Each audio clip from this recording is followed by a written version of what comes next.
The Legend of Zelda is one of the most iconic retro games of all time, and it's so iconic that there have been many sequels to the game as well, and even today with a new one, Legend of Zelda Breath of the Wild on the Nintendo Switch.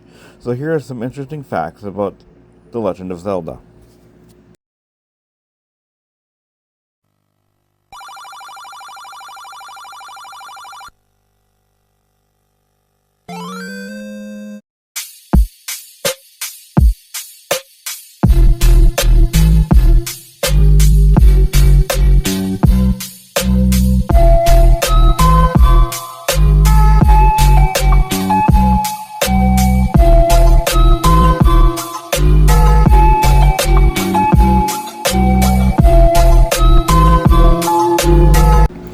So most of us know that the poor princess that Link has to save in most of the games is named Zelda, but did you know that she got her name from the wife of famous jazz musician F. Scott Fitzgerald? So we all know and love the iconic soundtrack from the game, but the person that composed the soundtrack for the first game, Koji Kondo, also was the one who wrote and composed the music for the first Super Mario Bros. Game. If you play the games, you'll know that one of the main themes in each is the search for the mysterious Triforce. But did you know that each piece represents something, and they are power, wisdom, and courage? We all know the famous line from the first game when you enter the cave at the start of the game and the old man hands you a sword and says, "It's dangerous to go alone, take this." But did you know that was actually meant to be a joke, but it soon became a staple of the game and has been used in other forms of media over the years?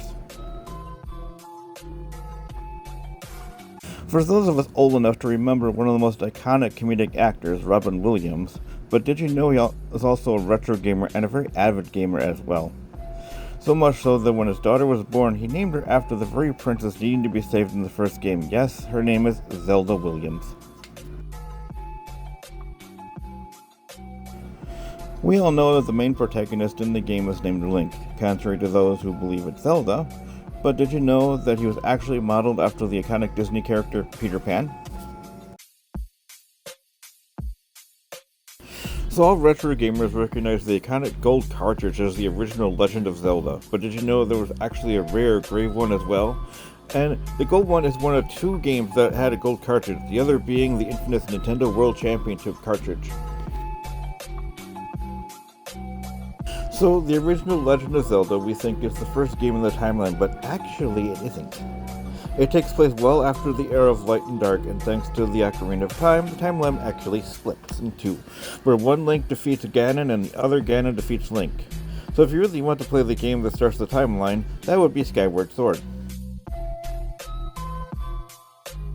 The most recent game, Breath of the Wild, that came out for the Nintendo Switch, actually was tested in an 8-bit prototype. So we're all familiar with the classic 8-bit version of the first game for the NES. However, Japan once got a second version of the game, but it's 16-bit, that had actual voice acting. Lucky.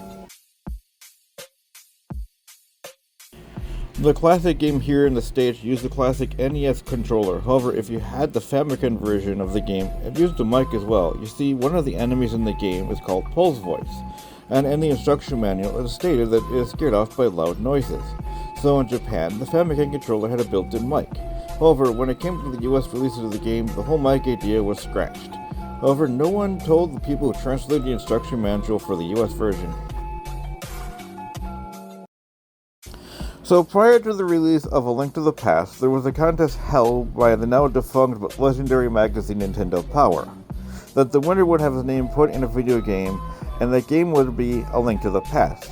But you can only find the room by using the Pegasus boots and some self-inflicted bomb damage. So we all know the main theme of the Ocarina of Time is the concept of time travel, but it was actually part of the series from the start. With one of the early ideas of the game was to have a link between the future and the past, thus his name being Link, and that the Triforce was going to be microchips. Link's Awakening was actually inspired by the cult classic show Twin Peaks, and at the time the creator wanted to create something similar to the show, but still have deep and distinctive characters in the game as well. During the creation of Breath of the Wild, some of the younger developers threw out some very out there ideas, such as giant guardians shooting you with laser beams, but one of those ideas was to have a band of aliens who actually were to steal the castle. One of the most unique creatures to the series in Wind Waker is the choo-choos. But did you know that the sound they make was actually a real conversation? According to Did You Know Gaming, the sound they make was actually two Japanese men arguing. Played in reverse, one of the lines is, "At least I'm not balding." So there are just a few interesting facts on the Legend of Zelda. So find that old man with the wind sword, go and explore the land of Hyrule and rescue the princess. But before you do that, remember to button mash the thumbs up button, ring that notification bell, and smash that subscribe button so you can get the heads up of when my next video goes up. And with that, I'm Paul saying, it's dangerous out there. Don't go it alone, and peace out and stay frosty.